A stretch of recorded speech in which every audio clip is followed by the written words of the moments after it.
အရင်ပိုင်းမှာတော့ graphic ကစွတ်ခနဲနေအောင်ထိုးပေးလိုက်တာကြောင့် gas ကသတိမေ့သွားပါတယ်။သတိမေ့နေတဲ့အချိန်တွင်ခေါင်းထဲမှာအတိတ်ကအမှတ်တရတွေကဟိုတစဒီတစနဲ့ပေါ်လာနေပါတယ်။ဘာတွေလဲဆိုတာကိုတော့ကျွန်တော်လည်းသိချာမသိပါဘူး။သိကြတာကတော့ပြန်မမှတ်မိကြလောက်မဲ့အတိတ်ဆိုးတွေဖြစ်ပါတယ်။ gas လည်းဇောချွေးပြန်ပြီးတော့သတိပြန်လေလာတော့သူကရွက်ဖြင်တဲ့တစ်ခုထဲမှာရောက်နေတာကိုသိလိုက်ပါတယ်။ဒီလိုနဲ့ဘေးကိုတစ်ချက်လောက်ကတ်တိုးလေးရှိုးကြည့်လိုက်တဲ့အခါမှာတော့ how what the fuck မိမကြီးပါလားဆိုပြီးထလိုက်တာရင်ဘက်ကအနာအောင့်လာပြန်ပါတယ်။ Griffin နဲ့တိုက်ပွဲဖြစ်ခဲ့တာကိုသတိရသွားပြီးတော့တစ်ဆက်တည်းမှာပဲသူ့ဝတ်တွေကိုမြင်လိုက်ရတာကြောင့်ငါဖင်ပြောင်ကြီးပါလားဆိုတာကိုပဲထပ်သတိထားမိသွားပါတယ်။ Gas ကတော့အဖိုးတန်အမျိုးမှန်နဲ့ဘိုင်းကောင်းကြောက်ပြီးယောက်ျားသားလေး Gas နဲ့အတူအိပ်ပြီးပြီဖြစ်လို့အေးစစ်စစ်ပဲထအိမ်ကြီးပါရီသွားဝတ်လိုက်ပါတယ်။ဒီမှာပြောစရာရှိတာသူတို့နှစ်ယောက်ကရိုးရိုးသားသားပဲအိပ်နေကြတာပါ။ဘာအောင်မှနားမလဲတဲ့ Gas ကငါဖယ်ရောက်နေရလေ။နင်ကရောဘာလို့ဒီမှာရှိနေရတာလဲလို့မေးလိုက်ပါတယ်။ Gas ကဘာမပြောညာမပြောနဲ့ရှောက်လာပြီးတော့ဘဲဘက်ရင်အောင်ကတန်းရဖို့လက်သီးတစ်ချက်ထက်ကျွေးလိုက်ပါတယ်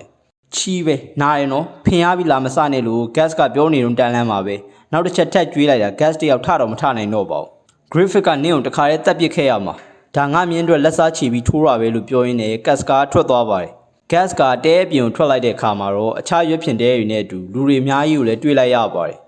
gas ကမင်းကျေးဇူးတင်တယ်လို့ပြောလိုက်တဲ့အတန်ကြောင့်လှည့်ကြည့်လိုက်တဲ့အခါမှာတော့ဓာတ်တလက်နဲ့အယုတ်ထွန်းနေတဲ့ဂျူတော့ကိုတွေ့လိုက်ရပါတယ်မင်းသွေးထွက်လွန်ပြီးတော့ချမ်းတုံနေလို့ gas ကမင်းဘေးမှာ2ရက်2ညလုံးလုံးတော့အိပ်ပေးခဲ့တာပဲလို့ပြောလိုက်တာကြောင့် gas လည်းတကယ်လားဆိုပြီးအံ့ဩသွားပါတယ်အဲ့ဒါကလည်း graphic ရဲ့အမိန့်ကြောင့်တော့သူမှလုတ်ပေးခဲ့တာပါလို့ပြောရင်းနဲ့ရုတ်တရက်ဂျူတော့ကဓာတ်နဲ့ပေါက်လိုက်တာ gas ရဲ့အနားမှာပြန်နေတဲ့ပြားတစ်ကောင်တောင်ပန်တစ်ဖက်ပြတ်သွားပါတယ်ဒီမှာပြောရရင်ဂျူတော့ကဓာတ်ကားရီတနည်းအားဖြင့်ဓမြောင်တွေကိုကင်တဲ့နေရာမှာအရန်တော်တယ်လို့တီလဲတီကြပါတယ်အဲ့ဒီအချိန်မှာ graphic ကသူ့စီကိုတက်ရှောက်လာပြီးတော့ငါ graphic ပါမင်းနာမည်ရောဘယ်လိုခေါ်လဲလို့မေးလိုက်ပါတယ်gas ကလည်းသူ့နာမည်ကိုပြန်ပြောလိုက်ပါတယ်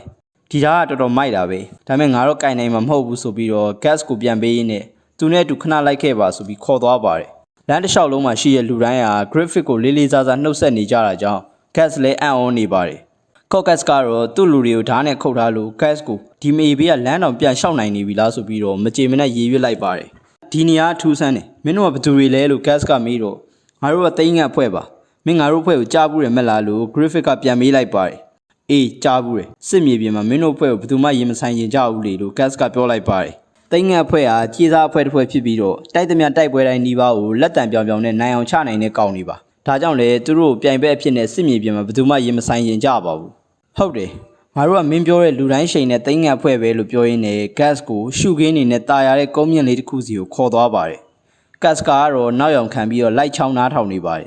ဘာကြောင့်လဲမင်းဘာကြောင့်ငါ့ရဲ့တေနိုင်မဲ့နေရာကိုမတိုက်ခိုက်ခဲ့တာလဲလို့ gas ကယောက်ျားပြီးမေးလိုက်ပါတယ်ဘာလို့လဲဆိုတော့မင်းကိုငါလိုချင်လို့ပေါ့ gas ရာဆိုပြီးတော့ graphic ကပြုံးပြုံးလေးနဲ့ပြောလိုက်တာကြောင့် gas ကလန့်သွားပြီး gas တောင်နည်းနည်းရှက်သွားပါတယ်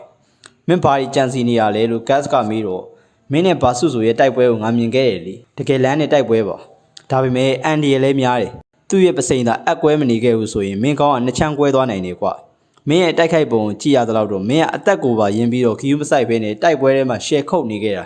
မင်းရဲ့ဆွဲဆောင်တာကိုငါခံလိုက်ရတယ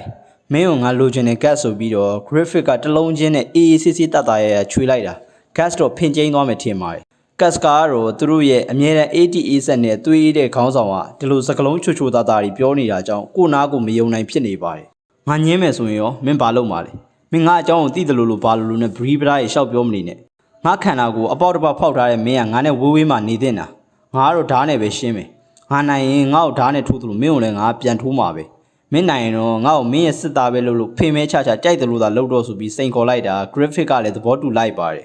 graphic ဆိုပြီးတော့ gas ကလမ်းអော်ပြီးမဲ့ဝန်မပါနဲ့ gas ကငါလိုချင်တာကိုရအောင်ယူတတ်တယ်ကွာဆိုပြီးတော့ graphic ကပြောလိုက်ပါတယ်ဖင်ကောင်းကျယ်ပြီးလီလီလာလာကြီးပြောပြန်ပြီဆိုပြီး gas ကဓာတ်နဲ့ပြေးခုတ်လိုက်ပါတယ် gas ရဲ့ direct တိုက်ခိုက်မှုတွေကို graphic ကအေးအေးဆေးဆေးပဲခုခံနေရင်းနဲ့တနောက်နဲ့ထုပြီးတော့ခြေထောက်ကိုပါတစ်ချက်လောက်ရွှိုက်ပေးလိုက်ပါတယ်။သိန်းငယ်ဖွဲ့သားကြီးလည်းရောက်လာပြီးတော့တိုက်ပွဲကိုကြည့်နေကြပါတယ်။မင်းကခုမှနလန်ထကားစားပဲရှိသေးတယ်။နောက်နေ့မှချကျင်လည်းရတယ်နော်လို့ graphic ကပြောတော့ gas ကတိတ်ဆန်းဆိုပြီးတော့မျက်နှာကိုမြေကြီးနဲ့လမ်းပက်ပြီးတော့အပိုင်ဆိုပြီးတော့ဓာတ်နဲ့ခုတ်ချလိုက်ပါတယ်။ဒါပေမဲ့ထင်ထားသလိုမဟုတ်ပဲ graphic ကခုံရှောင်လိုက်ပြီးတော့ဓာတ်သွားပေါ်မှာမတ်တက်ရက်ရင်းနဲ့ gas ရဲ့လေပင်ကိုပါဓာတ်နဲ့ထောက်ထားလိုက်ပါတယ်။မင်းကနိုင်ဖို့ဆိုရင်ဘာမဆိုလုပ်တဲ့ကောင်ပဲငါမင်းကိုပို့ပြီးတော့တောင်သဘောကျလာပြီအခုရောမင်းအရှုံးပေးပြီလားလို့ graphic ကမေးလိုက်ပါတယ်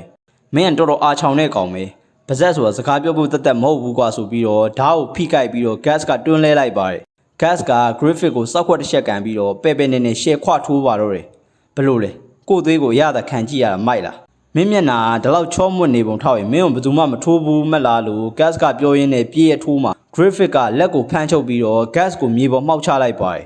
မင်းထိုးတာတော်တော်နာတယ်ဟာဒါပေမဲ့ပွဲရတော့ပြီးနေပြီမင်းအရှုံးပေးမလားဒါမှမဟုတ်ပခုံးအစ်စ်ပဲအလွဲခံမလားဆိုပြီးတော့ graphic ကရွေးခိုင်းပါတယ် gas ကအောက်ရောက်နေတာတော့ရှုံးမပေးဘဲနဲ့ခွေးတောင်စားလို့အော်ဆဲနေတာကြောင့်ပခုံးအစ်စ်လွဲအောင်ဖိချလိုက်ပါတယ်လဲကြရာကနေပြန်ထလာတဲ့ gas ရဲ့ရှေ့မှာထိုင်ချလိုက်ရင်းနဲ့မျက်နှာကိုတီးယူတရကင်လိုက်ပါတယ်ပြီးတာနဲ့ကျင်နာတဲ့မျက်လုံးတွေနဲ့ကြည့်ရင်အခုကစပြီးမင်းကိုငါပိုင်ပြီလို့ပြောလိုက်တာကြောင့် gas တောင်ရင်ထဲမှာဖုတ်လိုက်မှုတ်လိုက်ဆုပ်လိုက်ဖြစ်သွားနိုင်ပါတယ်တစ်ဖွဲ့လုံးကအားရဝမ်းသာနဲ့အော်ဟစ်ပျော်ရွှင်နေကြပေမဲ့အစ်စ်မလေးတယောက်ကတော့မနာလိုခြေတွေဝင်ပြီးတော့ graphic ကဘသူ့ကိုမှဒါမျိုးမပြောဘူးနော်လို့ရည်ရွယ်ရင်းနဲ့ထွက်သွားပါတယ်အားလုံးပြန်သွားတဲ့နောက်မှာ gas နဲ့ graphic ပဲကြံခဲ့ပါတော့တယ် gas ငါဖြစ်ချင်ဆုံးအိမ်မက်တစ်ခုအကောင့်ထဲပေါ်လာအောင်မင်းအခုကစပြီးငါအတွက်လှုပ်လှုပ်ပေးရမယ်ငါရဲ့ကိုယ်ပိုင်တိုင်းပြည်ကိုထူထောင်မယ်လို့ graphic ကအတီပေါက်ကြီးနဲ့ပြောနေတာကြောင့် gas ကအံ့ဩသွားပါတယ် gas မင်းဘယ်အချိန်ဘယ်နေရာမှာတည်မလဲဆိုတော့ငါပဲဆုံးဖြတ်မယ်မင်းကိုငါပိုင်တယ်လို့ graphic ကပြောလိုက်ပါတယ်စစ်ပွဲတစ်ခုနိုင်ငံတစ်ခုရဲ့စစ်ပွဲ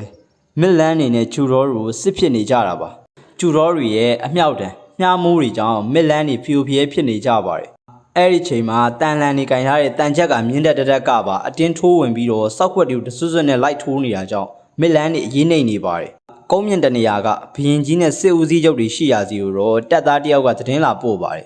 ရန်သူတွေရဲ့တန်လန်ကင်တပ်ဖွဲ့ဟာတာစီမီယာဖြစ်နေပြီးကျွန်တော်မျိုးတို့ဘက်မှာလည်းကြာရှုံးမှုတွေများနေပါတယ်ပင်မစခန်းချရာနေရာကိုတောင်အန်ဒီရကြလာနိုင်ပါတယ်လို့ဘရင်ကြီးကိုရှောက်တင်လိုက်ပါတယ်ချူတာရဲ့တန်လန်ကင်တပ်ဖွဲ့ဝင်တွေကိုအနိုင်ယူနိုင်တဲ့သူမရှိတော့ဘူးလားကွာဆိုပြီးတော့ဘရင်ကြီးကစိတ်ပြက်လက်ပြက်နဲ့ညှိညူလိုက်ပါတယ်ရှေ့ကိုဆက်တက်ကြမယ်ဟိမစ်လန်ဘရင်ရဲ့ခေါင်းကိုဖျက်ကြမယ်ဆိုပြီးတော့မြင်းကိုစီနဲ့ရှယ်ဖီးတက်နေကြတော့မှာပဲသူတို့ရှေ့ကိုမြင်းတကောင်လူတယောက်ကတကိုယ်တည်းတိုးဝင်လာပါတယ်ဟာဒီဆောက်တော့တာဘာလာဖင်ရတာလဲဟာဆိုပြီးတော့လှန်နဲ့ပြေးထိုးပေမဲ့ဟိုကလှန်ကိုကာလိုက်ပြီးတော့ရင်ဘက်ကိုကြက်သွန်လီးတယ်လို့လှီးပေးလိုက်ပါတယ်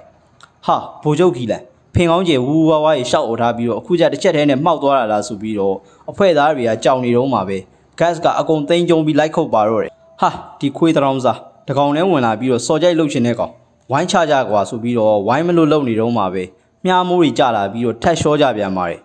လှည့်ကြည့်လိုက်တဲ့အခါမှာ graphic ကိုမြင်လိုက်တာနဲ့တိမ်ငတ်အဖွဲ့မှန်းသိပြီးတော့လမ်းဖြတ်ကုန်ကြပါတယ်တိမ်ငတ်အဖွဲ့ကဘာလို့မစ်လန်ဘက်ကနေဝင်ချပေးရတာလဲကွာဆိုပြီးတော့ချူတာတွေတက်ဆုပ်သွားကြပါတယ်ခြေစားစစ်သားတယောက်တည်းနဲ့တိုက်ပွဲချီနေကိုပြောင်းပြစ်လိုက်တာပဲတိမ်ငတ်အဖွဲ့ကဒီလောက်တောင်အစွမ်းထက်တာလားဆိုပြီးတော့ဘရင်ကြီးကချီကျူးနေပါတယ်ဒီကောင်တွေအလစ်ဝင်တိုက်လို့သာအသာရသွားတာပါရှင်မင်းအဲ့လောက်ကြီးအထင်မကြီးပါနဲ့ဆိုပြီးတော့ဘရင်ရဲ့ညီဖြစ်သူကပြောလိုက်ပါတယ်သူတို့ခေါင်းဆောင်နာမည်ကဘယ်သူလဲလို့ဘရင်ကြီးကမေးတော့စစ်ဗိုလ်တယောက်က graphic ပါအရှင်ဆိုပြီးတော့ပြန်ဖြေလိုက်ပါတယ်ကျွန်တော်ရဲ့ဗီဒီယိုတွေကိုသဘောကျတယ်ဆိုရင် channel ကို subscribe လုပ်ပေးသွားကြပါဦး